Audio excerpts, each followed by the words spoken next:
Hello my dear friends, मैं doctor Santosh Pandey आपका अपने इस चैनल में बहुत बहुत स्वागत करती हूँ। आज हम बात करने जा रहे हैं एक गंभीर बीमारी और इसका नाम है ovarian cancer.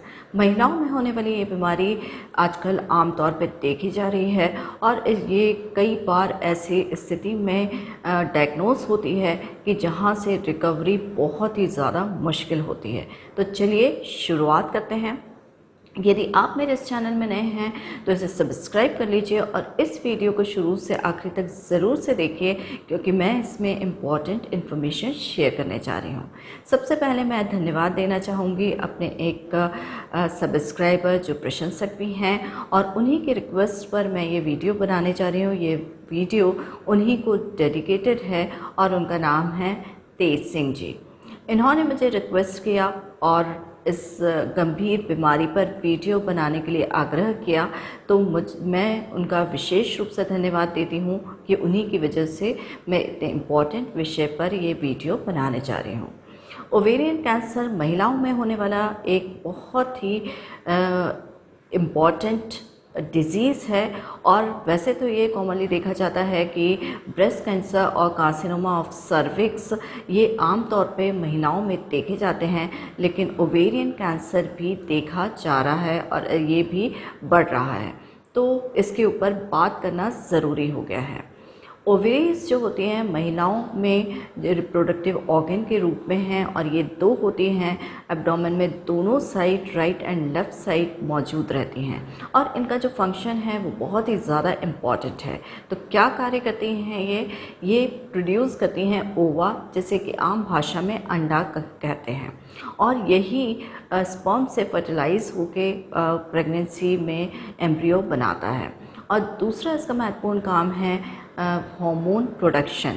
Oestrogen and progesterone दो तरह के हार्मोन महिलाओं में पाए जाते हैं जो ओवेरीज ही प्रोड्यूस करती हैं, और इसी पर बेस्ड होता है उनका मेंस्ट्रुएशन साइकिल और साथ ही साथ में प्रेगनेंसी।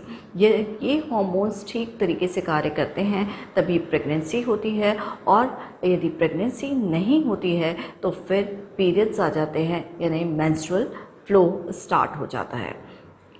अब ओवेरियन कैंसर पे बात करना क्यों ज़रूरी है। ओवेरियन कैंसर के जो सिम्टम्स होते हैं वो आम तौर पे देखा जाता है कि सामान्य गैस्ट्रिक सिम्टम से मिलते जुलते होते हैं, और कई बार जब महिलाएं होती हैं तो वो अपनी सेहत पे उतना ध्यान नहीं दे पाती, और उनको ऐसा महसूस होता है कि ये जो हैं वो उनके केवल गैस्ट्रिक सिम्टम्स ही हैं। और जैसे कि इस में आम तौर पे जब पेट फूलना या फिर पेट में हल्का सा दर्द होना, इस तरह की शिकायतें होती हैं, तो उनको ऐसा लगता है कि जैसे गैसेस वगैरह या अपच या इंडाइजेशन की शिकायत है, और इसीलिए पहले तो वो घरेलू इलाज ही लेती हैं, और फिर उससे भी ठीक नहीं होता है तो वो जनरल फिजिशियन के पास जाती है, जो कि जनरल फिजिशियन भी आमतौर पर इसी तरह की से ट्रीटमेंट करते हैं, और इस वजह से इसमें काफ़ी देरी हो जाती है, और ये जो कैंसर है वो बहुत तेज़ी से फैलता है, जिसे हम बोलते हैं एग्रेसिव प्रोग्रेशन।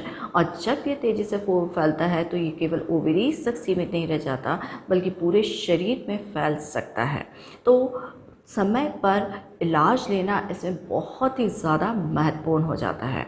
तो हम ये अक्सर देखा जाता है कि जो महिलाएं होती हैं वो कैंसर की तीसरी या चौथी स्टेज में आती है, जहां पर इलाज करना एक जटिल प्रक्रिया होती है और बहुत कठिन होती है, और इसीलिए जो रिकवरी होती है उसमें बहुत समय लगता है, और कई बार इसमें पेशेंट की डेथ भी हो जाती है।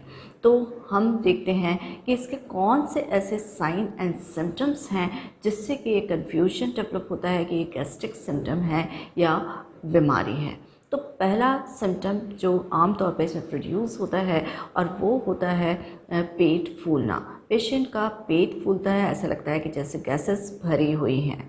दूसरा सिम्टम लोअर एब्डोमेन में, यानी जो पेट होता है उसका जो निचला हिस्सा होता है उसमें दर्द महसूस होता है, जिसे भी वो आम तौर पे इस तरह से मान लेते हैं कि ये जो दर्द है वो हो सकता है किसी जैसे आम तौर पे पीरियड्स आते हैं उस समय होने वाले दर्द से कन्फ्यूजन होता है। तीसरा जो होता है वो एपेटाइट यानी भूख में परिवर्तन। यहाँ पर जो पेशेंट है उसको भूख सही तरीके से नहीं लगती है और थोड़ा सा खाने के बाद में भी पेट एकदम से फूल जाना, ऐसा लगता है पेट बहुत भर गया है और उससे खाने की इच्छा नहीं होना, इस तरह के गैस्ट्रिक सिम्टम्स आमतौर पे प्रोड्यूस होते हैं। माहवारी के समय भी कई बार ऐसा देखा गया है कि इर्रेगुलरिटी ऑफ मेंसेस होती हैं।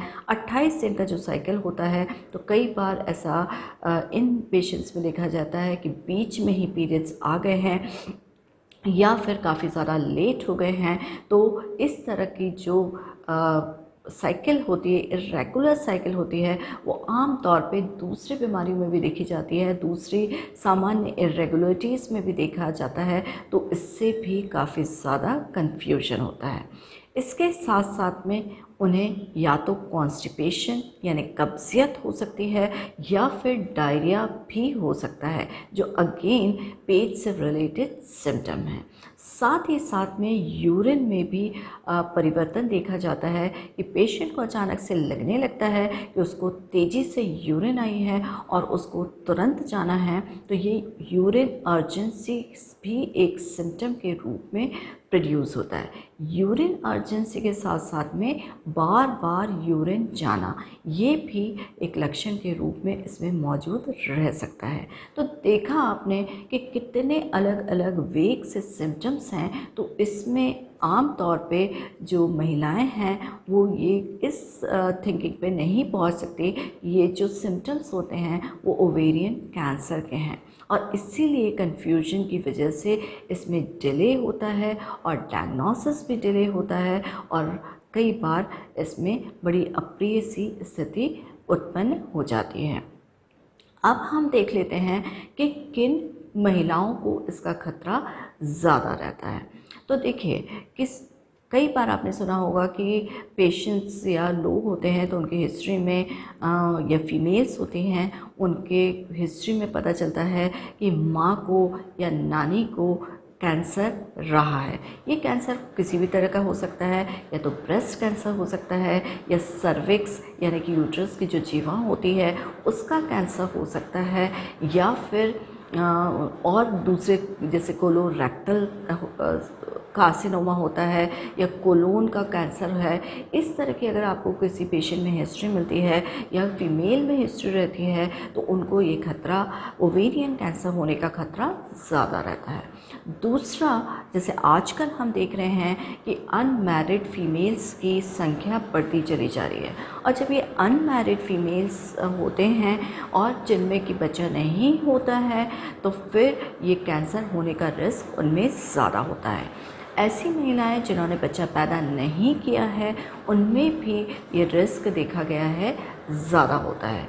अगर हम एज की बात कर लें तो एज 40 से लेकर 50 तक की एज क्लाइमेक्ट्रिक एज कहलाती है, जहाँ पर कि रजोनिवृत्ति का समय आ जाता है। तो जब एस्ट्रोजन की डिफिशिएंसी होने लगती है तो कई बार ऐसा देखा गया है कि महिलाएं जो आधुनिक युग में हैं हार्मोन रिप्लेसमेंट थेरेपी लेती हैं ताकि ये मेनोपॉज की जो सीमा है वो और आगे बढ़ जाए। तो इस तरह के जो फीमेल्स होते हैं जिन्होंने हार्मोन रिप्लेसमेंट थेरेपी लिया है उनमें भी देखा गया है कि ये खतरा ज़्यादा होता है। और एज यानी कि 50 साल से ज़्यादा की उम्र है तो वहाँ पर भी इस तरह का खतरा ज़्यादा होता है। और लाइफ स्टाइल ये भी एक बहुत ज़्यादा है कि आधुनिक युग में हम देख रहे हैं महिलाओं में इस तरह का कैंसर ज़्यादा होता चला जा रहा है।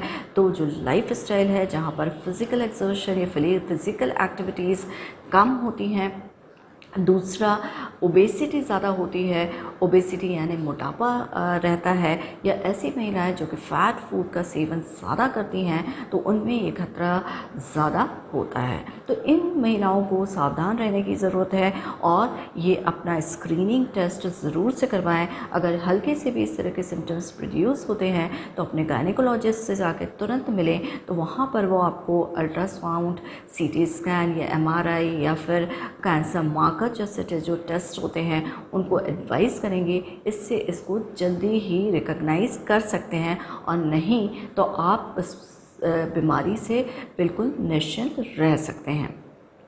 तो चलिए देख लेते हैं कि इसका होम्योपैथिक ट्रीटमेंट किस प्रकार का है। सबसे पहले तो मैं आपको ये बताना चाहूँगी कि ये गंभीर बीमारी है और जब कभी भी आप किसी होम्योपैथ से ट्रीटमेंट लें तो इसको किसी अच्छे होम्योपैथिक डॉक्टर के गाइडेंस में उनसे ही प्रॉपर तरीके से ट्रीटमेंट लें। केवल कहने सुनने से, मेडिसिन के बारे में जान लेने से इसका ट्रीटमेंट स्टार्ट नहीं हो जाता। और सबसे पहले ज़रूरी है कि आप प्रॉपर डायग्नोसिस करवाएं अपने ऑन्कोलॉजिस्ट यानी जो कि हम बोलते हैं कैंसर विशेषज्ञ से मिलें, इसकी स्टेज के बारे में पता करें और उनके द्वारा दी गई सलाह के अनुसार ही चलें। तो देख लेते हैं कि होम्योपैथी इस तरह के डिजीज़ में, ओवेरियन कैंसर जैसी गंभीर बीमारी में किस तरह से आपकी हेल्प कर सकती है। अगर आप आधुनिक ट्रीटमेंट ले रहे हैं, ऑन्कोलॉजिस्ट के गाइडेंस में चल रहे हैं, तो भी आपके लिए सजेस्ट है कि आप होम्योपैथिक ट्रीटमेंट लें, क्योंकि इसमें ये जो होम्योपैथिक मेडिसिन होती हैं वो कैंसर की ग्रोथ को रोकती है। यानी जो कैंसर के सेल्स होते हैं वो तेज़ी से बढ़ते जाते हैं, तो इनकी ग्रोथ को चेक करने में होम्योपैथिक मेडिसिन इम्पॉर्टेंट भूमिका निभाती हैं।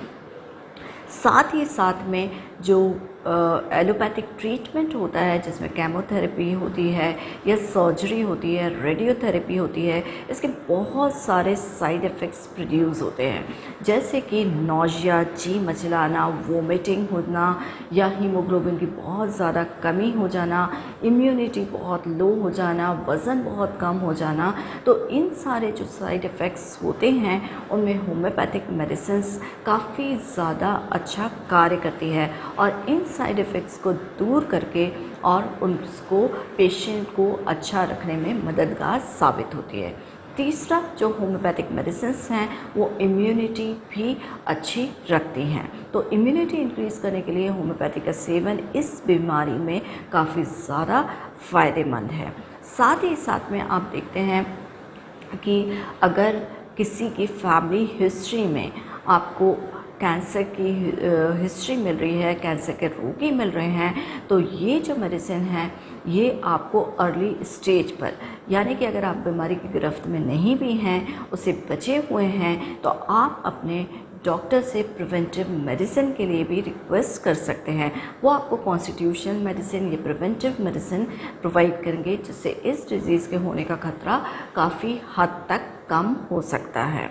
तो होम्योपैथी इस प्रकार से डिज़ीज़ को कंट्रोल करने में, इम्यूनिटी को बढ़ाने में, प्रिवेंटिव रोल में और साथ ही साथ में डिज़ीज़ जो बढ़ रही है तो उसको भी कम करने में काफ़ी ज़्यादा हेल्पफुल साबित होती है और साथ ही में रिकवरी को भी काफ़ी फास्ट कर देती है। तो चलिए हम जानते हैं ये कौन सी ऐसी होम्योपैथिक मेडिसिन हैं जो इस रोग में कारगर हो सकती है। लेकिन फिर से मैं स्ट्रेस करना चाहूँगी कि ये जो मेडिसिन हैं वो आप अपने एक्सपर्ट होम्योपैथिक फिजिशियन से मिलके उनसे बात करके उन्हीं के गाइडेंस में सारे डायग्नोसिस इन्वेस्टिगेशन के साथ में आप इस होम्योपैथिक ट्रीटमेंट को लें। वैसे तो होम्योपैथी में बहुत सारी मेडिसिन हैं जो कि कैंसर के लिए, ओवेरियन कैंसर के लिए यूज़फुल साबित होती हैं और इसमें जो पहली मेडिसिन जिसका नाम मैं लेना चाहूँगी और वो है कार्सिनोसिन। कार्सिनोसिन ऐसे लोगों में ज़्यादा यूज़फुल है और प्रिवेंटिव मेडिसिन के रूप में भी कार्य कर सकती है जिनमें कि उनके माँ को या नानी को या मौसी को या इस तरह की कोई भी हिस्ट्री कैंसर की पेशेंट में मिलती है या रोगी नहीं भी हुआ है तो भी अगर मिलती है तो ये प्रिवेंटिव रोल प्ले करती है। दूसरी मेडिसिन है कोलियम। जैसे कि अभी हमने बात की थी कि लोगों को खतरा ज़्यादा है, तो ऐसे फीमेल्स जो कि जिनकी मैरिज नहीं हुई है, जिनको कि बच्चा नहीं पैदा हुआ है, तो इन महिलाओं में ये मेडिसिन बहुत अच्छा कार्य करती है। इसके डायथिसिस के बारे में भी कहा गया है कि इसका डायथिसिस कैंसरस डायथिसिस होता है। ये जो मेडिसिन है कोलियम, ये ओवेरी में होने वाले ट्यूमर्स पे बहुत अच्छा कार्य करती है। तीसरी मेडिसिन जो है वो है Apis mellifica. Apis mellifica ovaries के में बहुत अच्छा काम करती है और ये इवन वेरियस टाइप्स के जो सिस्ट हो जाते हैं, ट्यूमर्स हो जाते हैं, उनमें काफ़ी अच्छा फ़ायदा करती है। इसमें जो दर्द होता है पेशेंट को वो स्टिंगिंग टाइप का यानी डंक मारने जैसा दर्द होता है जो गर्मी से बहुत ज़्यादा बढ़ जाता है। इनमें कई बार ऐसा देखा जाता है कि ओवरीज में वाटर एक्यूमुलेशन हो जाता है तो या एसाइटिस यानी कि पेट में पानी भर जाना जैसी फीचर्स भी डेवलप होती हैं तो एपिस मेलिफिका बहुत अच्छा काम करती है। विशेष रूप से ये राइट साइडेड ओवेरी के ऊपर कार्य करती है। नेक्स्ट मेडिसिन लैकासिस है। लैकासिस लेफ़्ट साइडेड ओवरीज में बहुत अच्छा काम करती है। क्लाइमेक्ट्रिक एज ग्रुप में अगर इस तरह की डिजीज़ हो जाए तो उसके लिए ये अच्छी औषधि है। इसमें जो है पेशेंट जो होता है उसका हॉट प्रवृत्ति का होता है यानी कि उसको गर्मी से बहुत ज़्यादा एग्रावेशन होता है और बेचैनी बहुत ज़्यादा होती है और तो मानसिक लक्षण भी इस मेडिसिन में बहुत प्रोमिनेंटली देखने को मिलते हैं। नेक्स्ट मेडिसिन है वो है आर्सेनिक एल्ब। आर्सेनिक एल्ब वैसे तो हर तरह के कैंसर में इस्तेमाल की जाती है और इसमें जो पेशेंट होता है बहुत ज़्यादा बेचैन होता है, रेस्टलेस होता है और उसको किसी भी काम में मन नहीं लगता है। जलन वाली फीलिंग होती है यानी जो भी दर्द होंगे उसमें जलन भी होती है। तेज़ी से उनका जो वज़न होता है वो गिरता चला जाता है। तो ये जो है कैंसर के सेल्स की ग्रोथ को कम करके और पेशेंट की रिकवरी में बहुत ज़्यादा अच्छा फ़ायदा देती है। इसके साथ साथ में बहुत सारी मेडिसिन्स हैं जो कि ओवेरियन कैंसर के लिए दी जाती है और लेकिन उन सभी का इस्तेमाल प्रॉपर सिम्टम्स को देखकर रोगी के मानसिक और शारीरिक लक्षणों पर केंद्रित होकर किया जाता है जो कि कोई एक्सपर्ट फिजिशियन ही कर सकता है। आई होप ये इन्फॉर्मेशन आपके लिए यूज़फुल साबित हुई होगी और यदि आपको यूज़फुल लगी है तो प्लीज़ इसे लाइक करिए, शेयर करिए, मेरे चैनल को सब्सक्राइब करिए, बेल आइकन पर जाके ज़रूर से प्रेस करिए ताकि मेरे आगे आने वाले वीडियोज़ का नोटिफिकेशन आपको मिल सके। मेरे से कांटेक्ट करने के आपके पास 3 तरीके हैं। पहला, आप कमेंट बॉक्स में जाके कमेंट करके पूछ सकते हैं। दूसरा, आयुष क्योर ऐप पर आप लाइव कंसल्टेशन ले सकते हैं, वो भी फ्री ऑफ कॉस्ट। और तीसरा, मैं व्हाट्सएप नंबर अपना डिस्क्रिप्शन बॉक्स में दे रही हूँ, उस पर आप मैसेज करके अपना पर्सनल क्वेश्चन पूछ सकते हैं। वीडियोस बनाने का उद्देश्य बीमारी के बारे में जागरूकता फैलाना है, उसके लिए सही गाइडेंस देना है और जिससे कि आप बीमारी की जल्दी से जल्दी पहचान करके उसका सही समय पर ट्रीटमेंट ले सकें। Stay healthy with homeopathy. Thank you.